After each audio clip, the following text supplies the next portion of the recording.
Olá, mentes curiosas, e bem-vindos a esta jornada intelectual. Hoje nos deparamos com uma das mentes mais estruturadas e monumentais da história, um homem cuja obra é tão vasta e ordenada quanto uma grande catedral gótica, desenhada para abrigar a totalidade do conhecimento humano e divino sob um mesmo teto.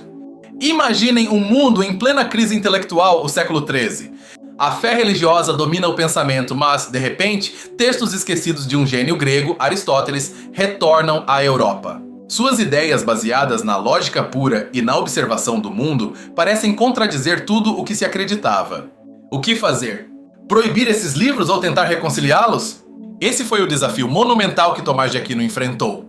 Um homem corpulento, apelidado de boi mudo por seu silêncio estudioso, mas cuja mente traçaria o mapa intelectual do Ocidente por séculos. Sua missão: demonstrar que a fé e a razão não só não se opõem, como são as duas asas que elevam o espírito humano. Antes de mergulharmos, um breve comentário. Para dar vida a esta narrativa, usei ferramentas de inteligência artificial para gerar as imagens que vocês veem. Pensem nelas como uma tela, uma forma de ilustrar as ideias e o ambiente do que contamos. Nem sempre serão uma representação literal, mas um acompanhamento visual. Espero de coração que gostem. Para entender Tomás, devemos entender a tensão. Por um lado, estava a tradição agostiniana, mais influenciada por Platão, que muitas vezes via o mundo material como uma sombra da verdadeira realidade divina. A verdade se encontrava principalmente na revelação, na fé. Por outro, Aristóteles, reintroduzido através de tradutores árabes como Averroes, oferecia um sistema completo para entender a realidade usando apenas a razão. Falava de causas, de lógica, de biologia, de ética, tudo sem a necessidade de uma revelação divina. Nas universidades, especialmente em Paris, o choque foi brutal. Alguns, como os averroístas latinos, sugeriam que existia uma dupla verdade. Uma verdade para a filosofia e outra para a fé, e que poderiam se contradizer. Isso era inaceitável para a igreja e para pensadores como Tomás. Tomás, nascido em uma família nobre italiana, escolheu a ordem mendicante dos dominicanos, uma ordem dedicada ao estudo e à pregação. Ele viu o perigo, mas também a oportunidade. Não acreditava que Deus, criador da razão e autor da revelação, pudesse contradizer a si mesmo. Seu projeto de vida foi uma síntese magistral.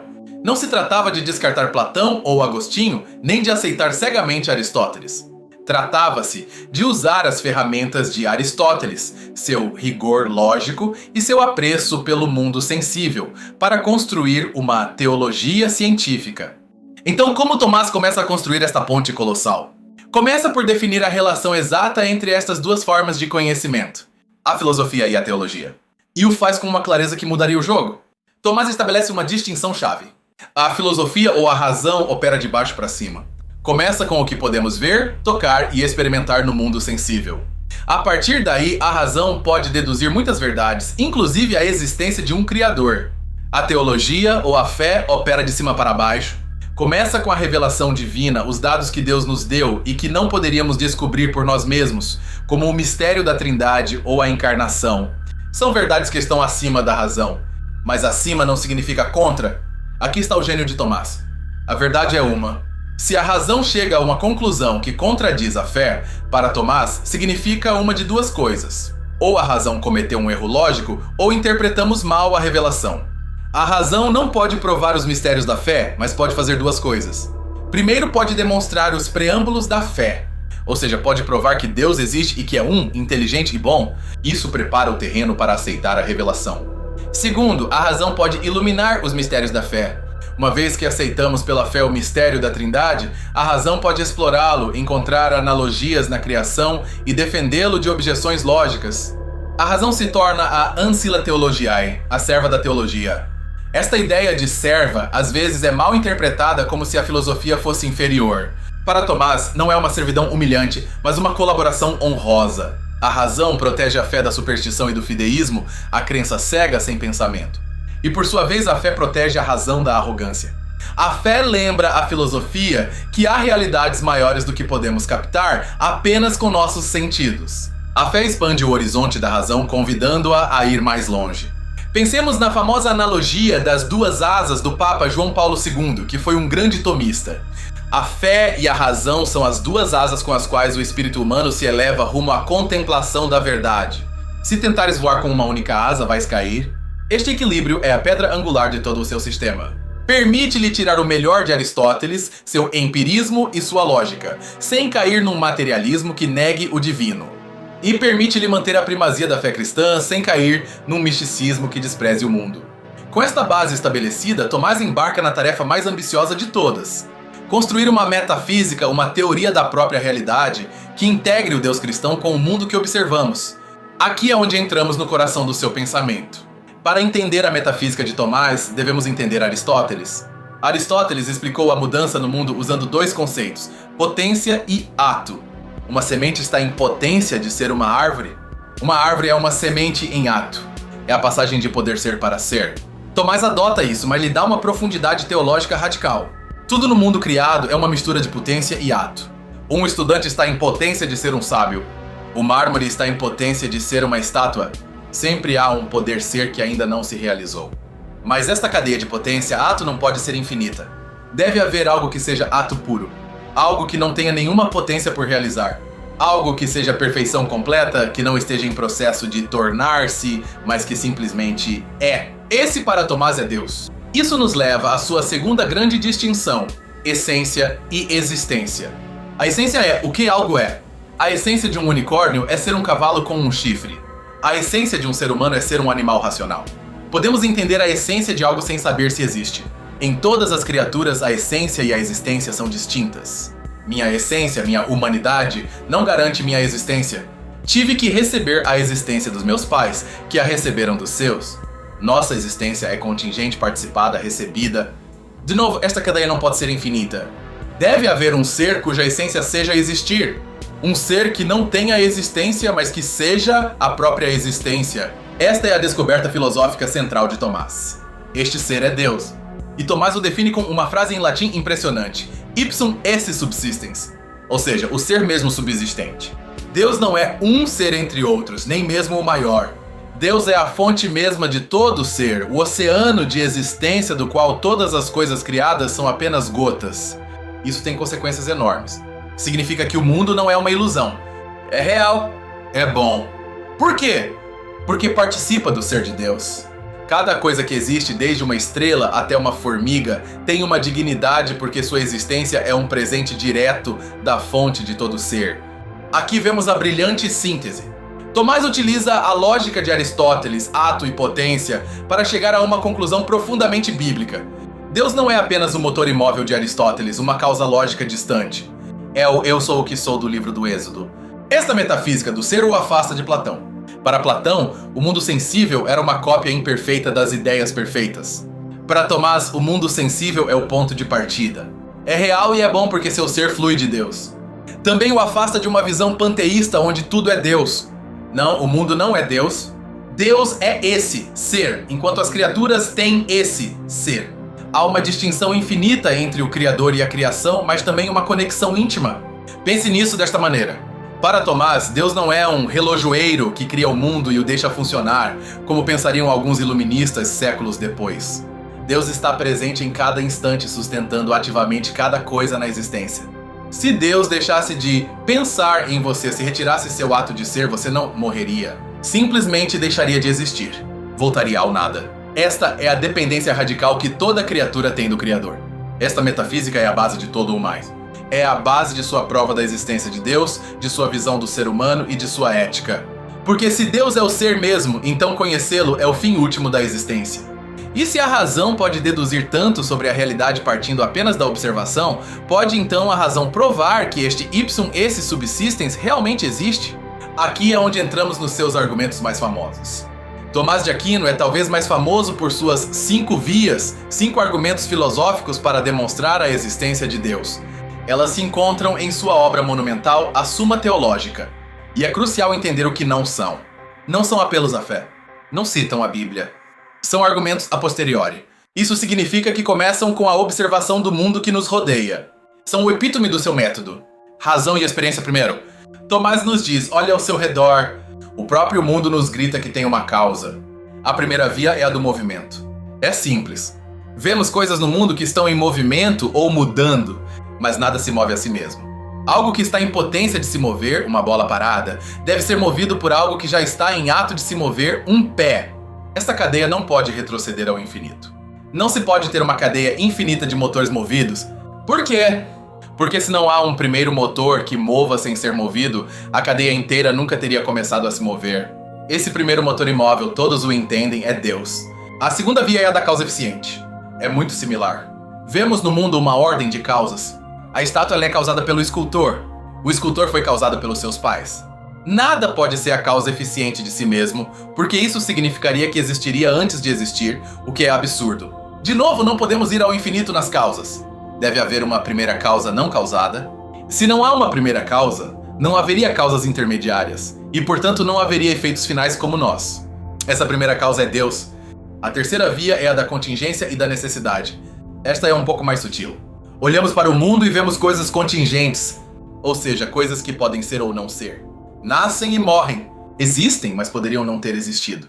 Se tudo no universo fosse contingente, teria havido um momento no passado infinito em que nada existia.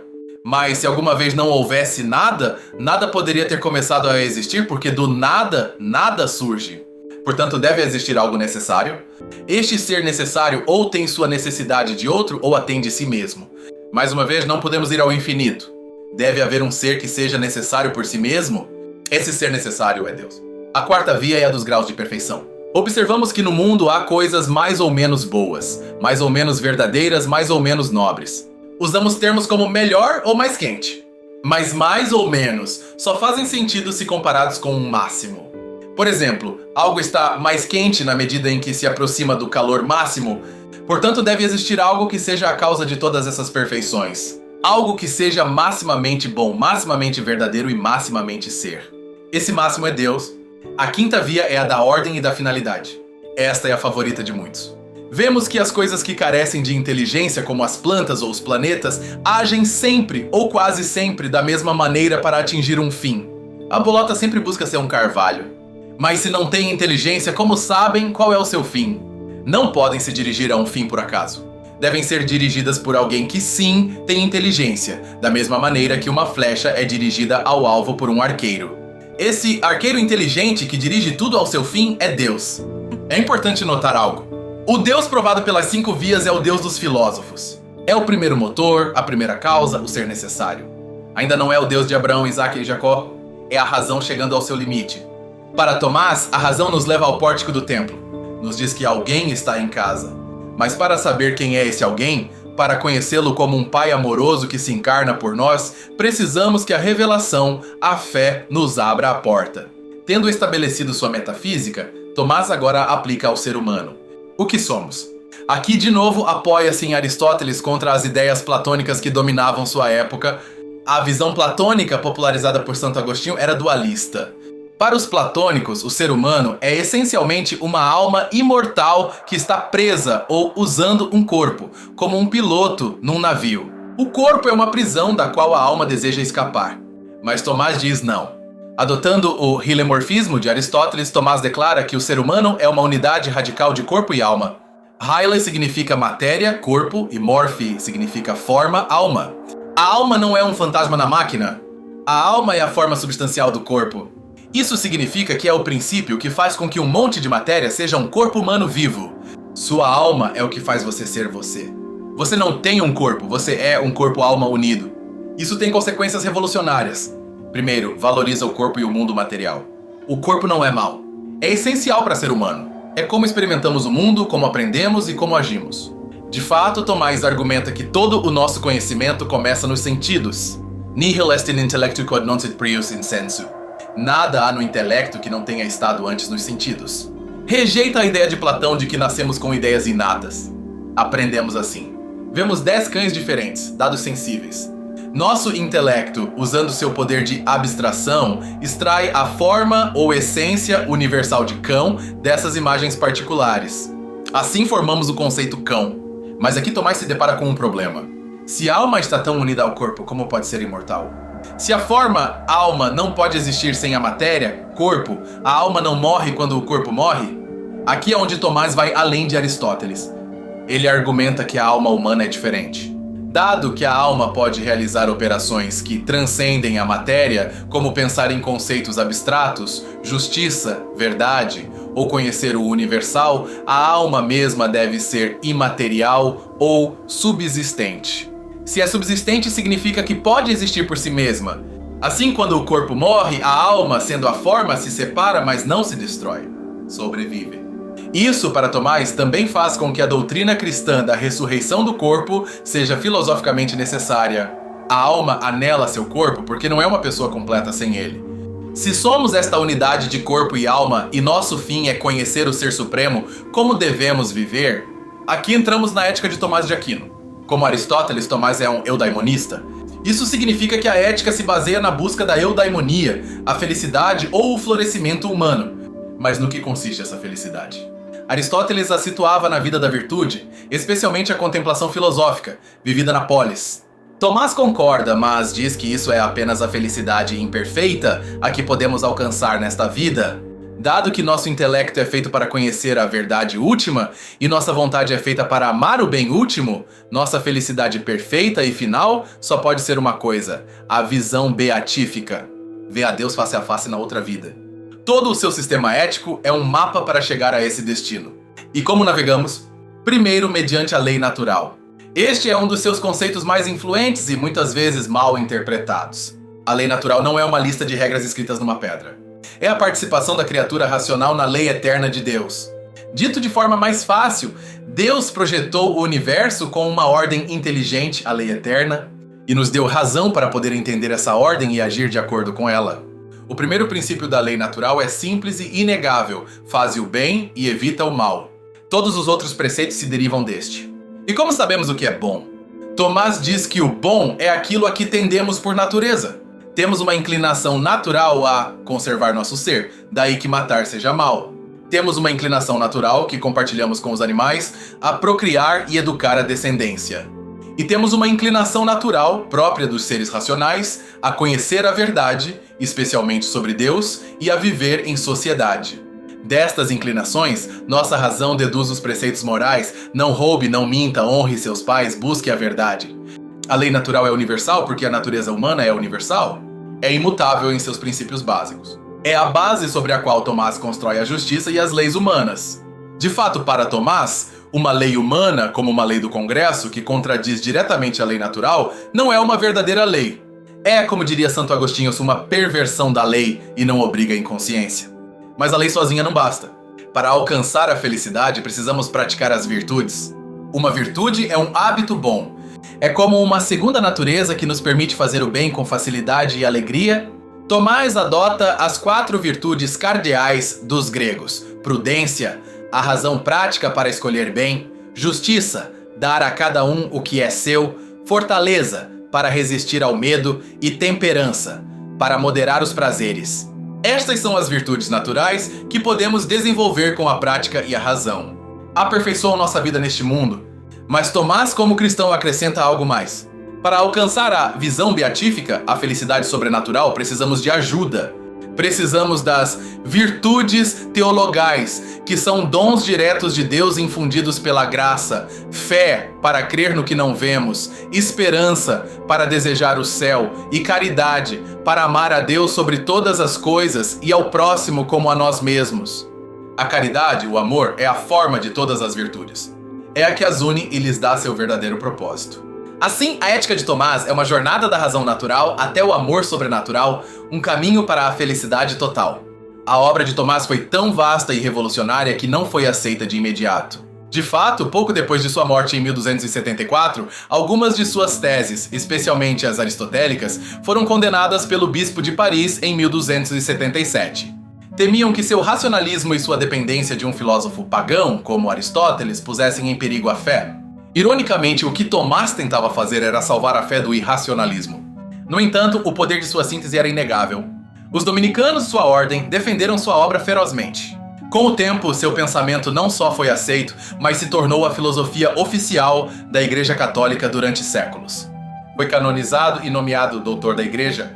Sua Suma Teológica, embora inacabada, é considerada uma das obras cume do pensamento humano. Uma tentativa de organizar toda a realidade de Deus às pedras em um único sistema coerente. Claro, seu sistema não está isento de críticas. Filósofos posteriores, como Duns Scoto e Guilherme de Ockham, começariam a desmantelar sua estreita conexão entre fé e razão, argumentando que a vontade de Deus era mais importante que seu intelecto, abrindo o caminho para a modernidade. A ciência moderna, com o tempo, desafiaria a física aristotélica em que se baseavam alguns de seus exemplos, embora muitos tomistas argumentem que seus princípios metafísicos, ato, potência, causalidade, não dependem da física obsoleta.